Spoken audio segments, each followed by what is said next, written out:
Bonjour à toutes, bonjour à tous et bienvenue sur Eurotech Télévision dans le Congo à marche. Bandeko balandito sangani sulelo pour la beta masolo.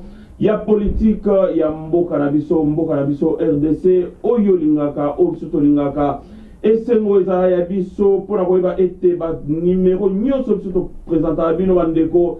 Bo partage kayango, bo like kayango. Et puis sur les embala liboso, bo sabonaka. Soki yom to découvrir sur embala liboso ndeko, abonnez-vous pour recevoir ba émission na biso tout le temps. Soki to sayango o recevoir automatiquement puisque ozala moko ya oyo ya biso. Na oalelo toko beta masolo vraiment na otali politique mboka politique à la une tolanda ki vraiment masolo et betami na ndenge ya désordre na kata Congo na biso Kinshasa mais pour na beta masolo lelo bandeko balandi ndeka to kutana tous les dimanches lelo toza dimanche 9 février 2020 émission na biso tourner yango awa na kata Paris capitale française.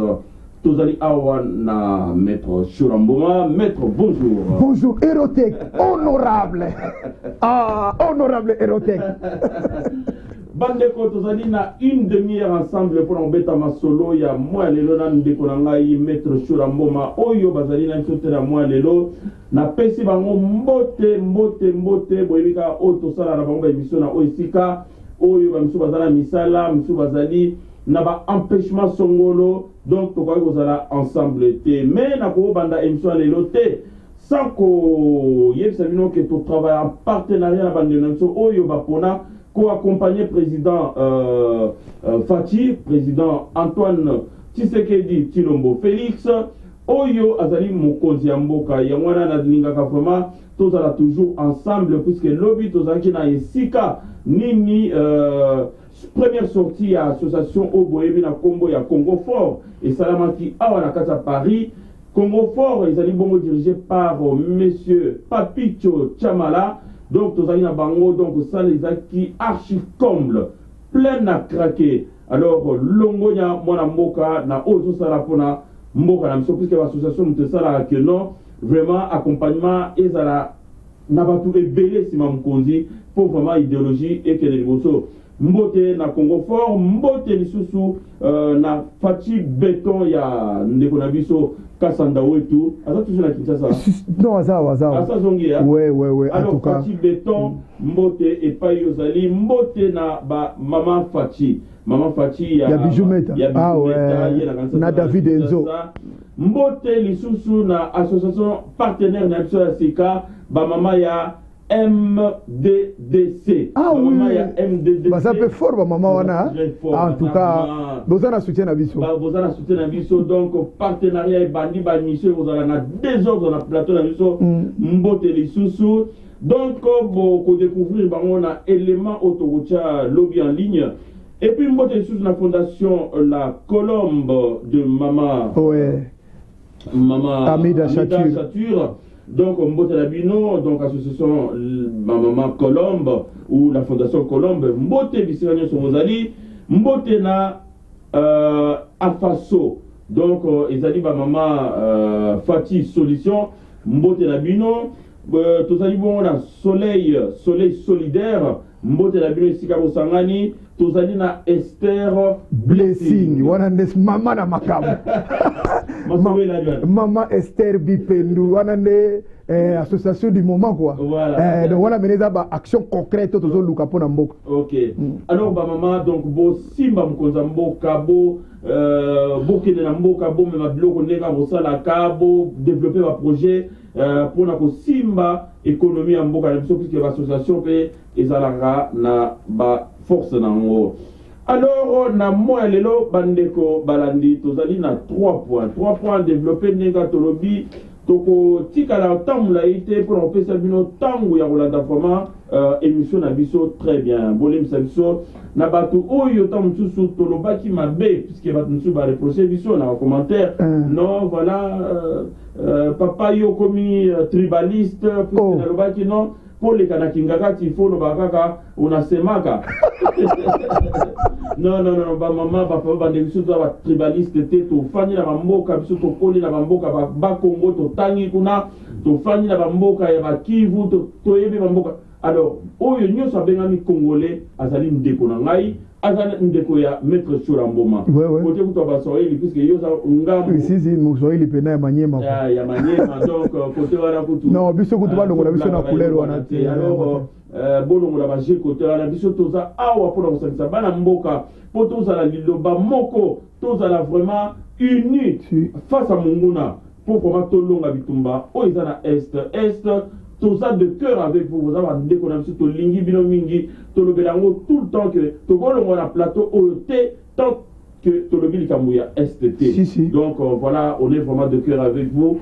Tozali ko sambela vraiment bitumba ya STC là to mboka ezala mboka moko lelo tokolobeli likambo ya GLM ndeko to betaki na zainga moko donc simplement puisque ba flash monsieur ndeto lobaka que ezokende bongo bamitumbisa mai balobi mais tokozwa détail nango ndenge ni tolobaki déjà il faut bomesanaka bokomona erotech na 15 minutes 18 minutes ya flash wana pokozwa déjà vangwa po toyeko vandela ngo nde tovandeli sikoyo exactement masolo kozala ndenge wana donc otikela bango tante puisque so biso tosali yango te bandeko wana ntango bakointoxike bango lokuta lambi yango na machine na bango ya mabe toya kokonte bamosusu bakóma na ba AVC puisque tolobaki te bamosusu miteme bêta, alors, Tolingi vraiment tout expliquer bino dès le départ toute cette information et puis bah je peux au coup tout développer ma solo. Les autres développer GLM. Alors les Camboyo et Zandengeni. Ils sont quand ça GLM moi ils ont quartier puisque moi pour les Karana ils ont ma tata et puis bah tout ce les Karana mais GLM en ma solo non merci d'abord na bas sportif nyonso bazolandanga de partout dans le monde entier ou ba mesana ko landa biso à travers Erotech bas sportif surtout ya discipline nyonso tout ba mibali ba mama basi ba koko banano balinga koyo comme ça tozo sembola makambo boy donc elingolo ba GLM ezalaki bazo ka sa GLM ndo ezaki lundaka Kabila ou bien ezalaki comment on dit bien moko privé ya Kabila non GLM outi na noir parce que histoire ya mboka so tangu tokozala nango te nyonso bando comme la biso lokola ya sika ndiko za ya sika te na 1974 si je me souviens Mobutu asile na banoko 74 pour la français Nous ba Belge mingi siko asile na banoko ay banoko na moyo na lebokende o ba benga ki zaïranisation voilà bato azana idée wana alors na kati za nation azwaki groupe moko d'abord ya GLM Lito Moboti bato azwaki yango ezaki propriété privée na bango na kati ezaki lokola autorité morale ye moko na famille na bana na ye après wana ezaki susu na Africa Leaks moleka mutazwaka bato azana idée bazoyeba lisusu na série ya bazaïranisation wana voilà alors eko sala ke Kabila tangwaye Kabila le père tangaye fana normalement na monga fula mona na utobe ngoli pa Mobutu kuna mongalema atali ba conditions za la bien te ay bon dans ce cas nazoki nanga ko fana parler de marbre sikoyo Kabila tangwaye akomi na GLM abi na moyo loko bien ba esebi eza propriété privée ya batu ndenge kingakati eza komba ya ba chef coutumier eza te kinga wakaza kinga za komba Kabila te eza une village de kingakati ba chef coutumier bazo réclamer ngo tilelo avant de rappeler arbitrairement d'accord si ndenge mo na GLM tanga komi ko vanda wana après le bibo funa luka bakolo nango eza na bakolo nango je crois ba démarche sala ba congolais ba yebi afutaka moi moko normalement fallait futa je me souviens 35 000 dollars. 35 000 dollars par mois. Par mois pour nous Sikawana. A foutaka premier mois. Deuxième mois, si les foutate ba soldat ba koti et comme le rôle armée de nos camp. Na mukolo panga sunel moi au senga mbongo pas sinaram.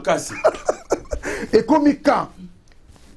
Armée me koti kuna basoda bakomi kovanda kuna et comme bena cité naï c'est ninga occupaki GLM ozomona automona GLM et puis pour l'information ya ba congolais ba yeba ke ceux qui s'adhèrent comme les sans à domicile fixe boka moité ceux qui le pomoni Kabila wana GLM le ba ko nango ba zipo ba lito boto ba na ba vivant oui ba vivant bazali il faut bazelo kona bango le tokotala ceux qui yenda koneza pokinga kati ya yete avec état de droit ba ko récupérer si bien sûr que oui alors et ça dit que tant ba roboto la ye ba kolo kinga kati bazu na éviter ce qu'il y a au fond d'avoir des cigares ce qu'on pense c'est sika mususu c'est bien donc nous avons un sérieux problème toujours alors yango moni situation à GLM ezaki ndengwana bato ka sonde eza yaye et comment aye asomba ngo pas mutute apesa pe mbongo pas mutute a blender ne ko blender. Alors, mais nayoka que le parent aussi va remonter que ça en est-ce qu'il va proposer que à son bango parce que nayoka iba masolomo que non ils a 7 millions non 3 millions de dollars il faut est-ce que les lots va proposer à son bango à sa capacité à son bango mais pour nika yefa somba d'ailleurs faut tout banano au moni congolais atala mingi na simate kalibo afali d'abord wana banda fanda tile lozana fa dédommager famille wana afa bando somba. Peno quand vous banano avant ni pendant combien d'années ba beti lango machine fa ndenge ba yokana na mbongo wana après ça bango mbongo wana après ça ba ko somba asombi mais moi je crois que va tegele li soute parce que mbongo déjà on peut se bango za déjà velé ko le on ga somba wana parce que avant di pena tala a modifier comme le rôle ndako na ye donc ils akuti makamba tegele été parce que il faut to wana ko tala avant à occuper ngo arbitrairement pas donc na ndenge moko ki gagne qui pendant combien d'années c'est ça le problème donc mbongo le ki belé pour nini ko nyoko la ba famille za na pok baba baza na forcité baza dem pour mona ke non okotika l'éternel pour mona ke no funa zo yango na faire ko nyoko la bango or mutu mo okotika l'éternel awana mokilo azate un jour mais c'est ce quoi les cas ba Kadhafi ils ont ba leki banani ba rase ba Arafat aleki il y a tant de présidents. Pourquoi il y a sans à domicile fixe congolais processus malembe. Alors malembe est-ce qu'on dit vraiment que avec nomination il y a haut responsable il y a système judiciaire puisque va changer va te mêler va changer procureur général près la cour constitutionnel donc on a beaucoup Jean-Paul Mukolo premier président de la Cour de cassation, on a Dominique Tambo Wakaniki, procureur général près le Conseil d'État, on a Octave Tela Ziele, présidence, il y a haut cours militaire, on a général Joseph Mutombo Kalambai, et alors on dit vraiment que Batouana, et en plus de cela, Batouana va avoir FCC. Mais si on va poster problème ça ka mboka et belé toujours ka solution tout le ka battement impartial battement bazo tambola vraiment la droiture il y a droit il y a Congo pour basi ça makambutu wana basi sa corruption basi sa arrestation arbitraire basi on dit vraiment que batouana bauti FCC donc c'est-à-dire que déshabiller Saint-Pierre pour habiller Saint-Paul quoi. Non, oiseau landanga va sportif. D'abord na bosse negi pour moka moke pour na GLM. Na kata GLM on a vu que trouver biloko na kati ebele hein.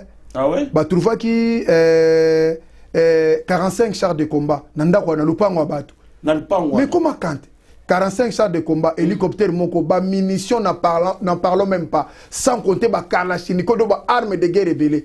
Chance le président de la République Longoliango et Matina à place fait zala. Donc on a mis tout le pan kitoko. OK. Mais nomination, pourquoi pas faut pas nommer? Tout le monde la culture mon congolais n'a comme place aux alliés. Oh pour aller déshabiller Saint-Pierre, pour habiller Saint-Paul. Mais na kati mboka nous avons un sérieux problème. Tous on a moqué. Mobutu azalaki na batute, Mobutu azalaki na intellectuel congolais. Batu batanga pour ba servir mboka. Batu bata Mobutu te. Ndenge mona Kabila le père, azalaki na bataka bakabiliste te. Mazalaki na batu. Iza amalgame ba congolais ba pesa couleur moko. Yango moto comme na problème oyo. Non bata mayele baza pona ko kena mboka liboso. Ezate ba comme na couleur moko boy. Comme petit exemple, c'était prévu Salamaki Kabila le père. Aye tout ça qui na armée, DSP, Sarma, SETA, ba service nio sur renseignement. Il y a fort, il y a fort, il y a Rosaganate. Alors bité, bango so ta Mobutu.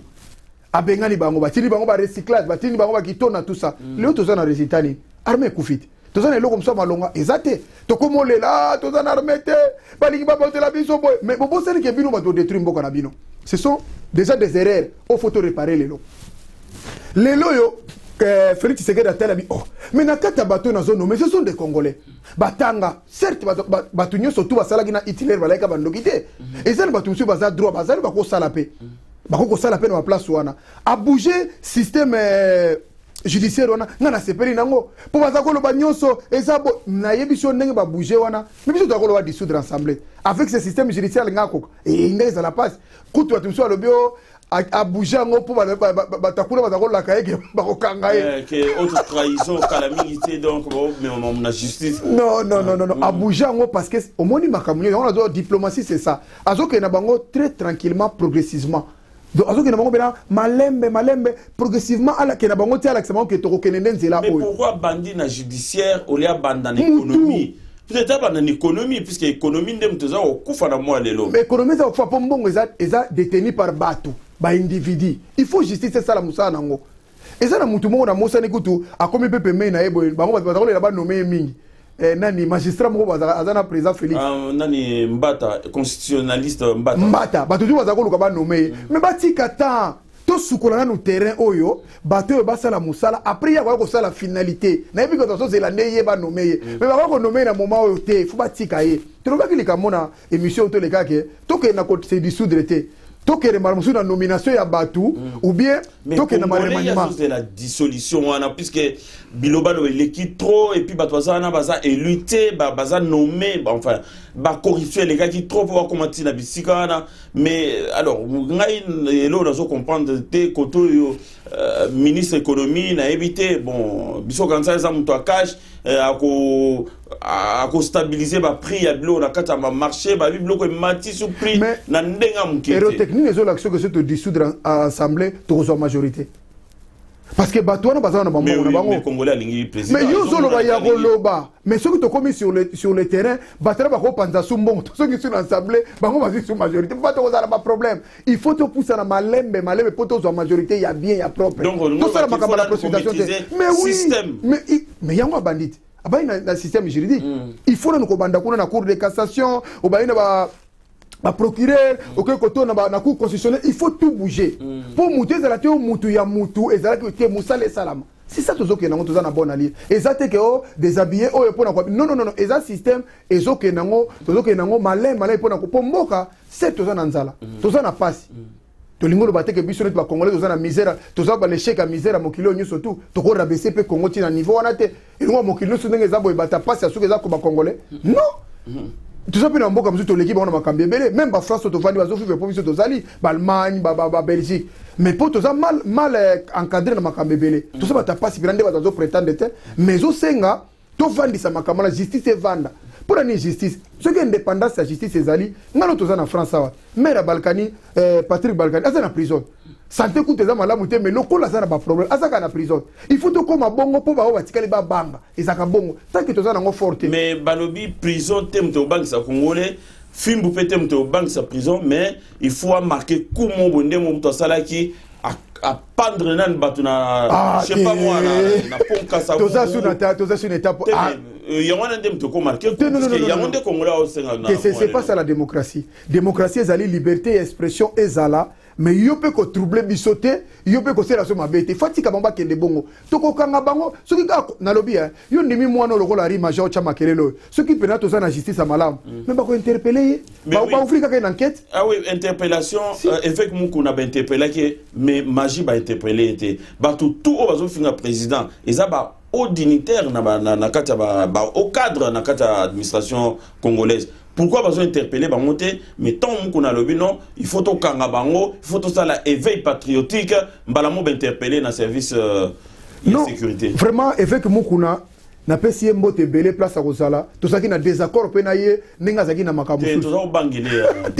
le lot démarche à Koti na sepeli na ngomini congolais nyoso soka sepeli na ngote au moins ete so baluka kanini baloba ki obino folo ba kula na mboka biso to lo balibanda sko tala niveau ya terme na mboka wana Nelo que sepeli singate nous on soutient le président de la République Félix Tshisekedi Tshilombo mais ngana za mal placé à Romona ba bengi évêque mukuna na présidence ba gangela ye po azolo bala makabila c'est là ngazama côté on a za désaccord na bango na c'est pas na acte wana te pourquoi mutu fallait ba gangela za ari magie il faut za na ba ministre oyo bazo to saté ba bukume so baza ko finga président tous les jours to côté baza na pototé pour côté kutu moto qui peut bango na za te baza na kisasa wana et ça avec mukuna te qu'est-ce qu'il a parlé du mal bato balandaka biso na bémission bakomelaka biso bayebisa biso mpo okasa ondie lokola tosutenaka président de la république na cash toavalaka nyonso bokomela biso eloko nini mokuna lobi ya mabe oyo ezomérite blâme je crois eza te batika liberté expression na ye c'est un congolais comme tout autre congolais ndenge bao baponi kofinga ye aponi kodénoncer sans afinga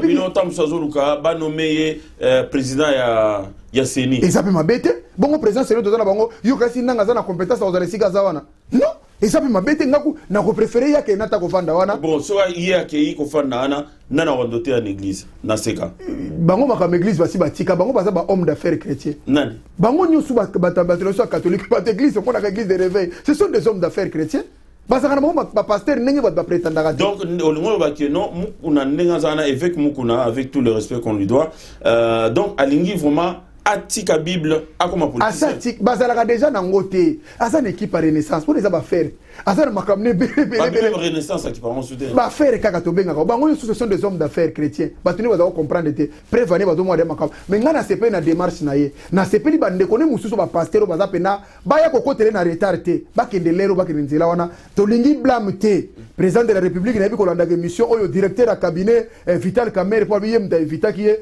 botika asala na makambo azosa tokende yango ntina suka soki asali dérapage c'est bon mais soki azokende yango na sens wana pourquoi il faut bafinga président de la république il faut bafinga bino mais bafinga Kabila te il est qui et puis bozofandisa mutu na kati ya palais présidentiel mpo bogangele mpo na ancien président mais quand même ata bino alors baza sikoyo na service anani service wana ya sécurité baza na service anani mais qu'est-ce que moi mais yango nazoyesa soki baza na service ya président de la république actuelle. Mais moi je comprends pas dans un mal placé à Romona bazokangela mutu po azolo bana mutu asaki peut-être puisque baza na coalition FCC cash mais peut-être il y a balingité que bon va frapper côté il y a ba bon ari magie azo faire partie na coalition te tanga zo beta ba missile wana ezeza mais yo le baki ya mkomsu ke asenga pardon abandi ko yebe na ngamu na ba gangeli peut-être te ba gangeli ta zo continuer kaka mwana biso kingasani mon frère tala botuna maki mukeba ya sawa pasa na prison alinga bima na alinga bima masandi pa bima na sepeli sikoyo na montanga ko bima au mona changer discours moi fungule na makao ba bende mato wale sala bien ndenge mona bandeko mususu moi côté on a na désaccord total na batinyo suba kolanda ngai même ya IDPS même ya cash il faut batika liberté d'expression ya pasteur Mukuna akena voler na ye azokende tina suka. Alors ndeko tozali bongo na question na ngasuka ezako ya popo na weba sentiment no ezandeni na élection ya président de la République en qualité de premier vice-président ya Union africaine. Bazoko miseka makasi. Azoko maforo. Bon, effectivement, na Congolais a retiré avantage nini na nomination wana. Non, ils ont payé ça force na niveau Afrique. Kasi bato nyoso bakomeli biso makasi le total ba Kagame tout consort tout ezalaka Mobutu à l'époque. C'est Mobutu qui dirigeait l'Afrique ya bato azako ebate. Bon mona ba président bazako sala ba tour na mboka la na Kisasa à l'époque ba na Zaïre. Bazako koluka ba audience pour kuta na ba président américain, ba président passé par Mobutu. C'est une force que basala qui est. Mix yango yango pe balinga sala na président Félix Tshisekedi. Ndenge na moni procès. Bon ba pousa aka mutu vice-président, président, okomiko ko contrôle ba fungoli o mission Afrique. Alors tout le monde appelle encore la l'autre zola la wana. Mais monsieur zo senga za la to c'est pas une nomination wana. Monsieur nommé président na bino ya mboka comme vice-président to c'est pelate. Mais surtout c'est pelate. Et c'est que le kamba monsieur mais là on a ba champagne. C'est bien déjà to zo avancer na plan na biso ya mboka la to poussa na paix. To zonga na conseil des nations. To ça qui les sous-souté. Tozala qui les soutient comment maintenant Congo ne va pas exister or que Tozali avec cette président peu importe na lobaka peu importe po ezana ba kolingaye na ba kolingete po ba voter na ba voter qui était mais biso oh tozomona que azokende bien tolobi que félicitations na to féliciter vraiment kitoko. Alors, donc, on a un commentaire moi, ça, là, sur voyage à Marc Pompeo, donc, Oazali, secrétaire d'État américain. Il fallait qu'il y ait à Kinshasa, président Emoura, nous avons en Angleterre, donc, jour Azaki devant la diaspora congolaise d'Angleterre. Marc Pompeo, on a aussi à Kendeki, Angola, mais Congo a comité. Bandeko mingi bazana comité ça pourquoi il y a Kinshasa puisque bon kuna instabilité politique ezali président Fachi a joué assurer le mon côté a yebisa ke batinda batu nyonso bazana ba problème na CPI atindi bango te assainir climat d'affaires assainir te ba investisseur moyen ba ya izante et puis il y a mon président de la République sous bato bazo tolobi alongona nani na cash wana to panza cash libale kufa on a renouvelé sur confiance ba panza na Vital Kamerhe on a renouvelé sur confiance ba panza na Kabila on toujours baté sikoyo président de la République bon politique est compliqué au moni biso to za ba peuple malgré to za ba souverain mais politique est na makambo nango au moni mutu pona ko beta e bien ko pousser musikate il faut za ane pembeni pour ba ko gérer na limite que azo ba makambo zo lobate te na limite que azo comprendre makambo zo sala te mais na yebi loko ni azo na yebi na mutu na yata que président de la République ayebi na oba mindele bazo solola je crois qu'azo kenda na bonne voie pour na limite biso to ko boya likamuna ndengona ya pesa ngo ka accent parce que biso to lelo so comme na place on eza pour biso to lingaki pour so to boya ngeza la pe mabe mais toujours kama onyu todo pekisa rupture ya zo bande botika nan bozo pekisa bo ya zo ke nonga ka boy na éviter le pourquoi mais yenda éviter le pourquoi eza ndengwana ce que ça pona ba intérêt bien ya congolais lobito za la malamu et ko za la malamu ce que ça que pour lobito que no panza so soto moto biso moko ba problème. Alors toke na saute moto papa saute moto oyo lo baki bazo tonga na ndenga liboma surtout kota chango kuna epele tete moto za kopela na kini moto eza ya kopela na ndenga mukete alors ndeko saute moto elo ezate na kati donc ça rien esprit à congolais en particulier esprit à quinois non quinois ba timba balimbisa ba congolais nanu oyo bazaki versé na likambo wana ya saute moto ezbandaki ndenge nini directeur ya cabinet alekaki na émission mo lobi le 31 makamno c'est Cécile cadeau de fin de l'année ko batu babanga bakaso ndenga lobaki or ya lobaki mayebaki ndenge makambezo salamate mais bande ko nanga to ke ne pas to songe pas ayeba kiteke ba ko yiba mbongo parce que si voilà ayeba ya na lobaki likambo na mibeko ba osala to lobaki likambo société ezoki makambane sala bazaki na ba matériel na makamba ko sala makambo na mbangu te ba pesi déjà ba garantie kaka ne congolais azalaka azana mbongo te ozomona mutu asala te malinga sala libala na grand hôtel lobby asoka komo kisenga ba mbongo ali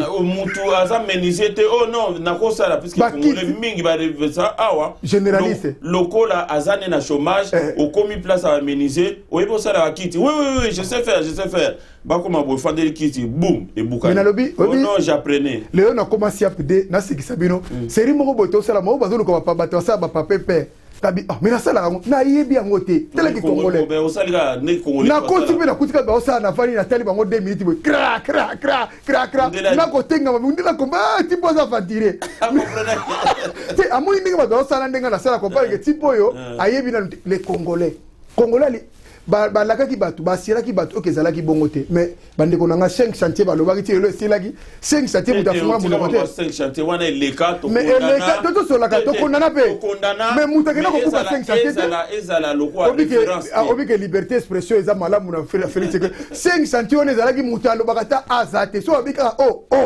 moto akenda mpe kofungola te mpe kongo bazoleka ba 5 chantier oyo ya biso ya lelo oyo lokola liberté expression yali olobi mais oya biso moi je regrette beaucoup parce que babiloko wana moni heureusement babukite bake ko fungola kaka pe kongo babukite bake ko fungola kaka do bakomika na bafungoli na kati ote papa eloko wana tamba fungoli yango nazaki très curieux pressé na yeba vraiment eloni neza na kati oyebi ezalo kwa tombo fungoli botala est-ce que miko eza mutazana na kati non eza misala ezo salama biloko wana fo sala ngo bapesa ta juste ezaki ba congolais misala ezo salama osala na soute mouton loko le sali boy et que peuple amoni makambo je crois que ba osala ngo plus rapide ce qui mbongo peut-être pas par les mêmes personnes puisque non faut pas changer Augustin Kabuya ibisa ba ngabi bozana combien de pourcents boso sali toza environ 30% pendant un an voilà.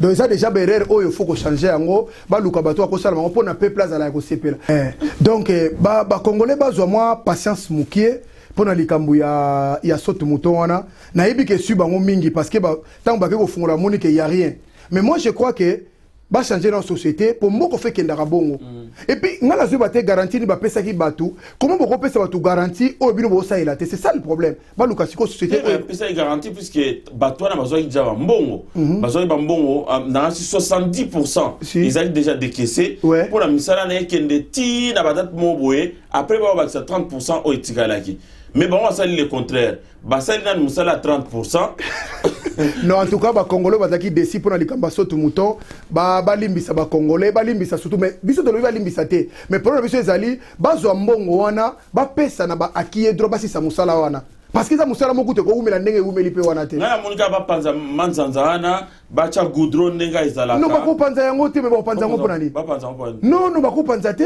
Il faut bazo ko musala continuer. Et ça pour l'intérêt ba Congolais. Et ça pour l'intérêt ba Congolais, na ba Congolais so bazana kisasa. Po bato ba kosela sotu muteza ba konzi ba lekana ba jipi ba bazole kakal ba Congolais ndi bazoli ngaba sala mboka la bango ezala bongo. Alors bandeko balandi to komi vraiment na suka ya masolo na biso mena zana motuna ya suka ndeko na ebi que yokutana ki na gouverneur Gentilin Ngobila au pesa ki vraiment ba longonya na oya bandaki sur Kin Bopeto mais Kin Bopeto le les a fiasco.